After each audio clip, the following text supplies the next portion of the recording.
Explorer, and welcome to my storytelling.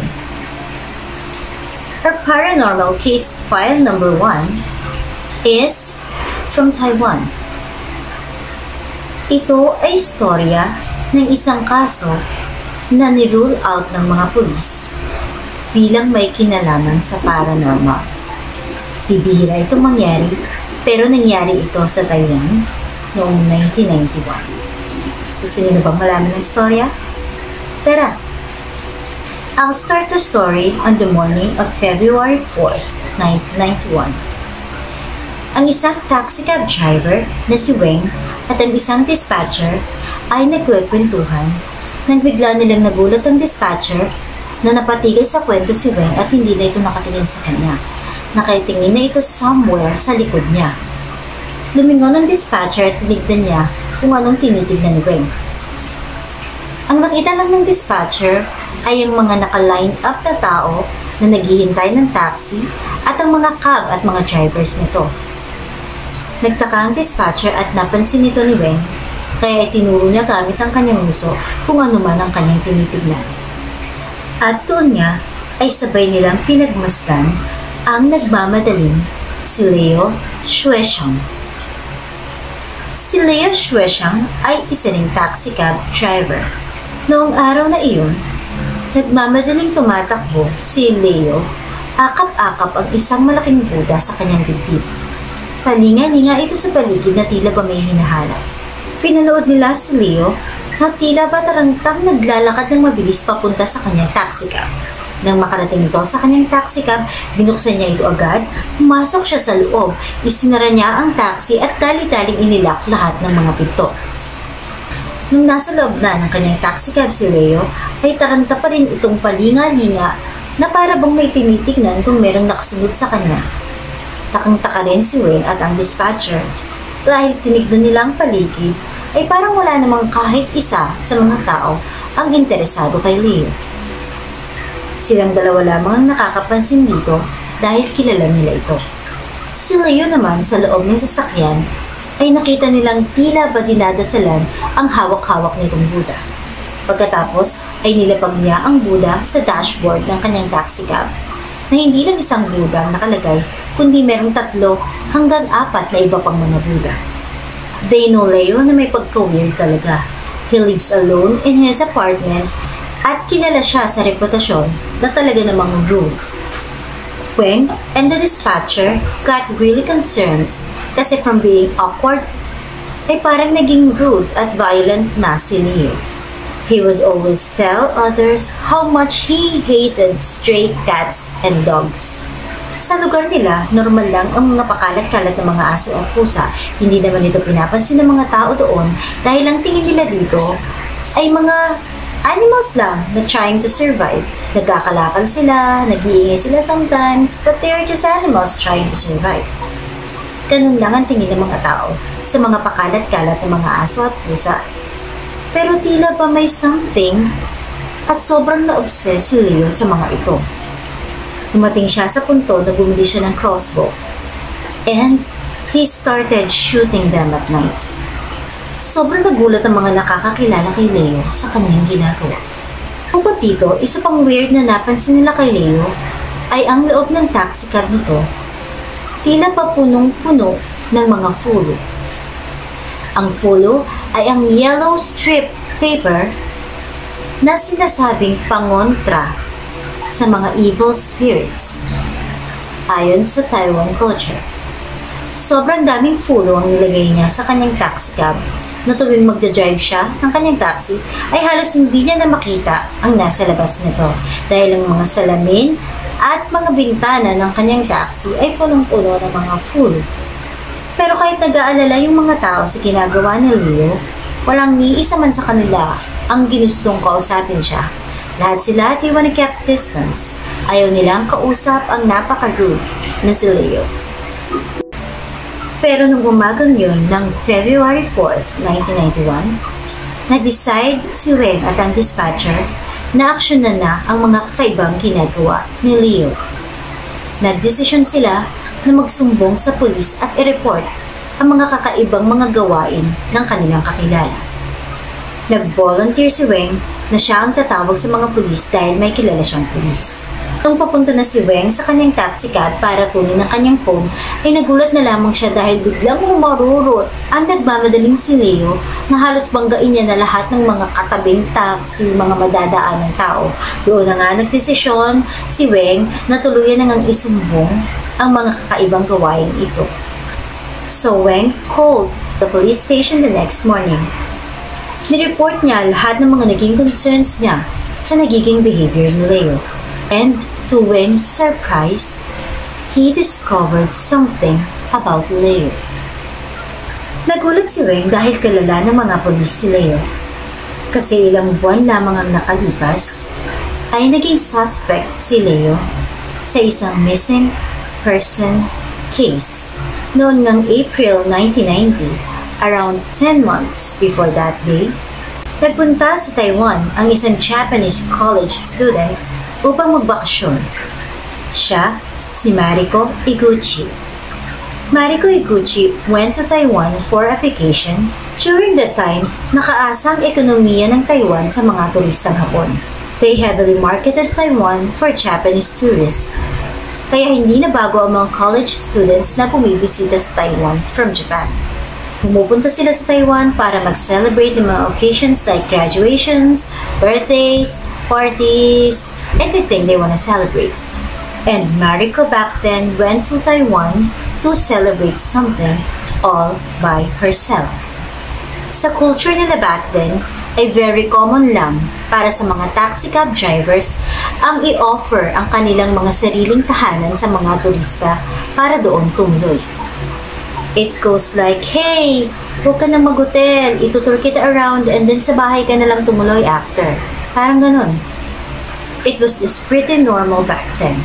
So what happened was, Mariko stayed at the house of one of the drivers and then, from then on, she went missing. So when the family of Mariko reported na nawawala siya, ang unang pinuntahan ng mga pulis ay ang bahay ng taxicab driver. Inimbestigahan nila ang taxicab driver at nalaman nga nila na si Mariko ay nagstay sa bahay nito ng mga ilang araw. Ngunit after ilang araw, ay umalis ito at hindi niya na muling nakita. They discovered na nagpapadala pa rin si Mariko ng mga postcards sa kanyang family after niyang umalis sa bahay ng driver. Kaya eventually, na-rule out din as suspect ang unang driver. And then for a while, the Mariko case went cold. A few months after, nagkaroon ng reward sa makakapagturo kung nasaan si Mariko. Doon nga ay may nakapag-tip na nakakita kay Mariko na kausap si Leo. Noong kinausap ng mga pulis si Leo, inamin naman ito na naisakay niya nga si Mariko mula sa train station papunta sa City Hotel and then after that, hindi niya na ulit ito nakita. Patuloy na in-interrogate ng mga pulis si Leo. But at that time, sobrang dami talaga ng mga calls and mga tips na dumarating sa mga pulis. Sobrang litong-lito na rin sila. Most of the tips are just fake ones trying to get the money. So parang gulong-gulo na sila, hindi na nila alam kung ano yung totoo, kung ano yung hindi. Naging dahilan nito para maging magulo ang investigasyon sa kaso.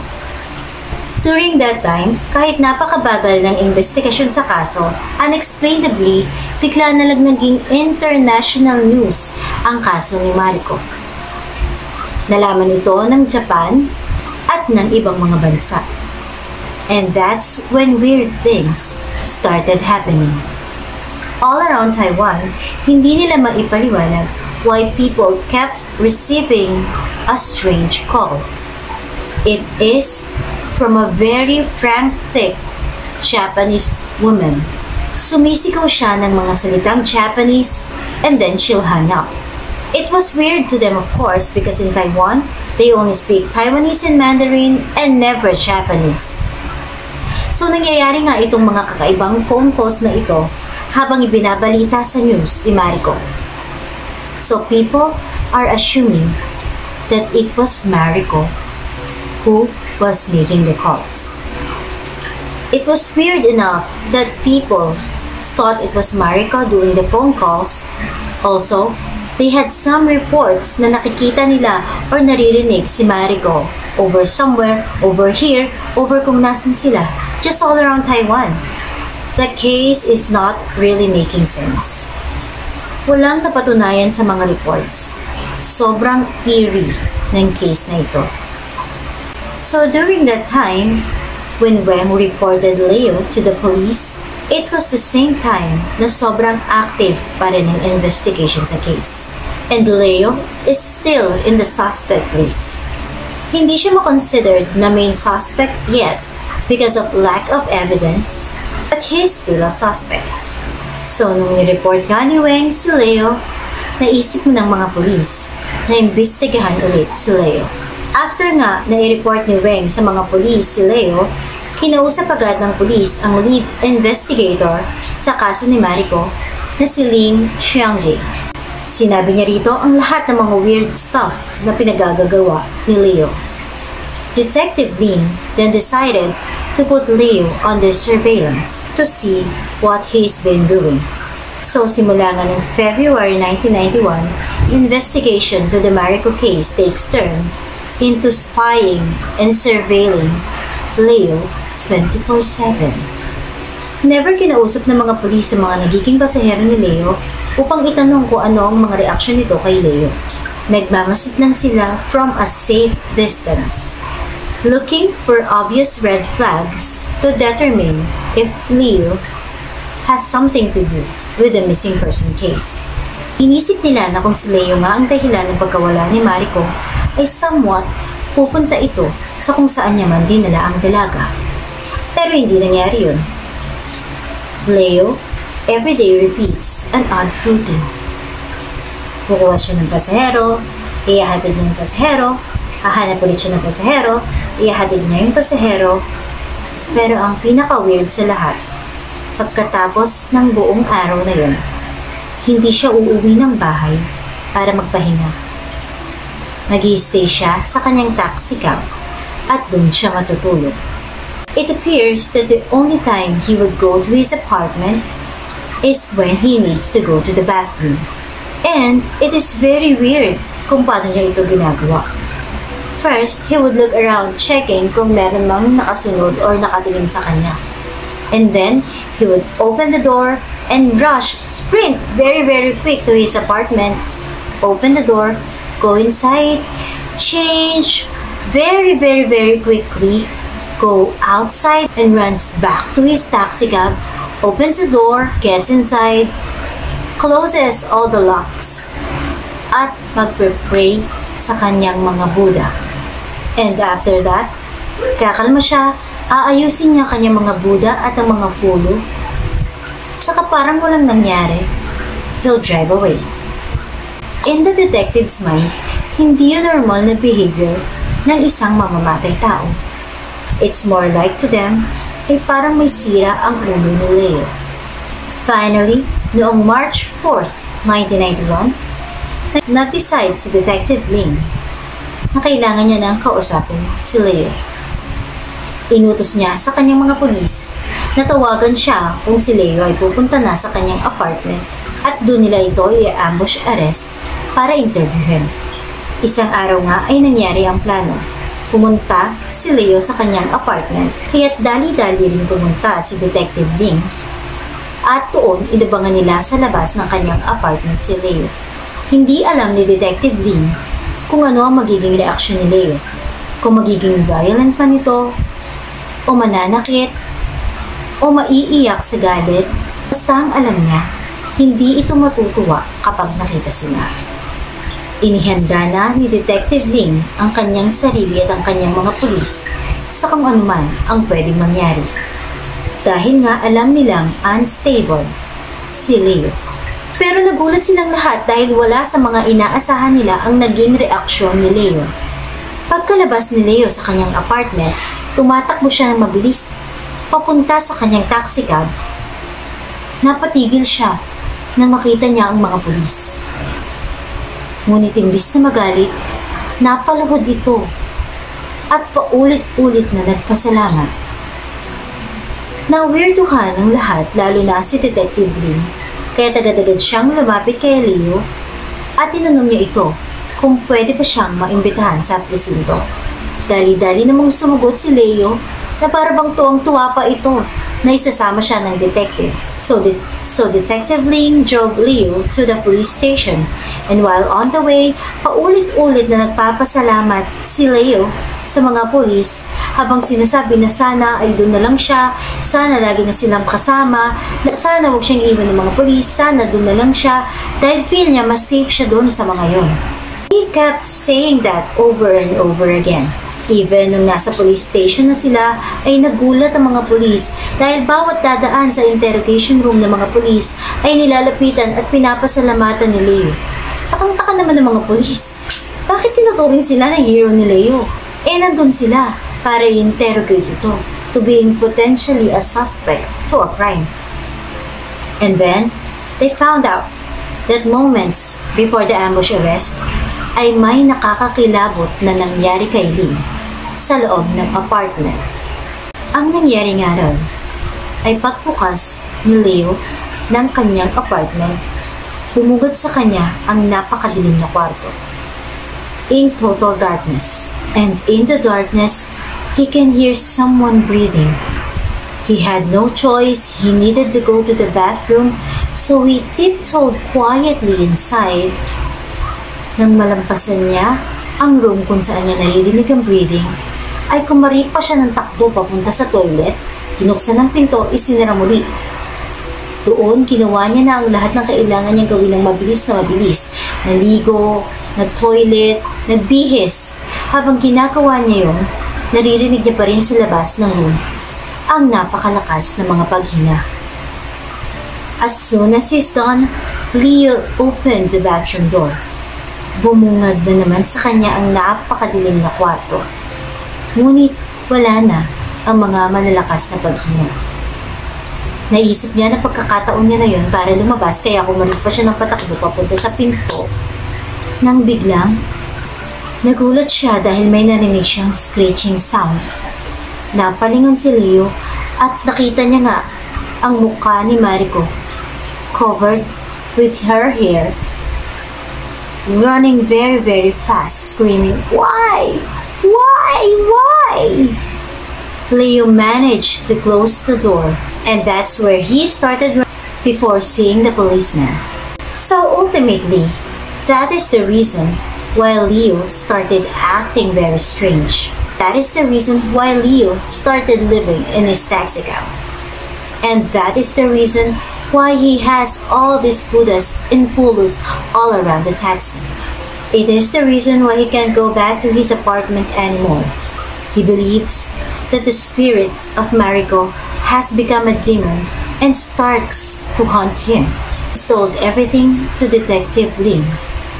He told everything to Detective Ling, thinking na tutulungan siya nito na mawala ang sumusunod sa kanya na evil spirit.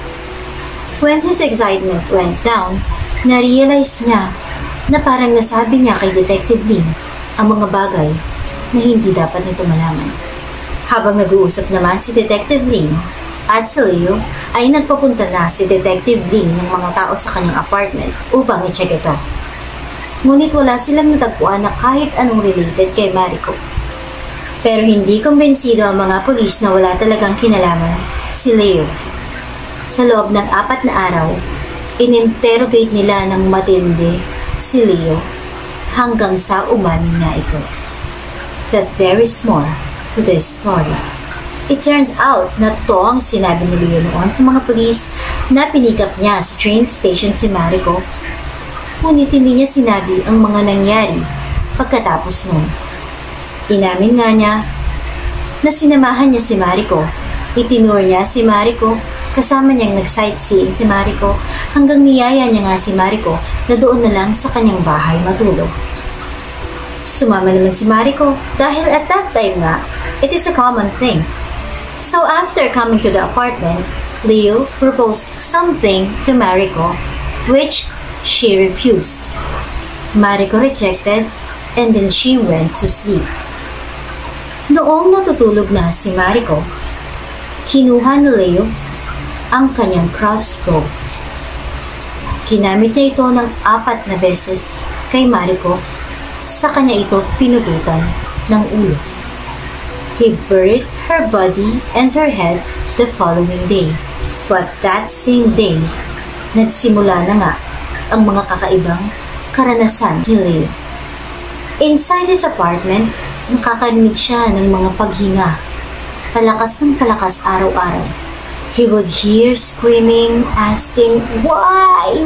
Why?" Very, very loud. Crazily scary. Very, very demonic. He also started seeing the severed head of Mariko haunting him. That is when he decided he will not live in this apartment anymore. Doon siya nagsimulang tumira sa kanyang taxi cab. Nilagyan niya ito ng mga pulo to ward evil spirits off. Itinuro niya rin kung saan niya inilibing ang katawan at ang ulo na magkasama ni Mariko. Pinuntahan ito ng mga pulis. Nahukay nga nila ito, ngunit nagulat sila dahil katawan lang ang nakita nila dito at wala nga ang severed head nito. He was then arrested and was charged with murder, and up to this day, he's still in the prison.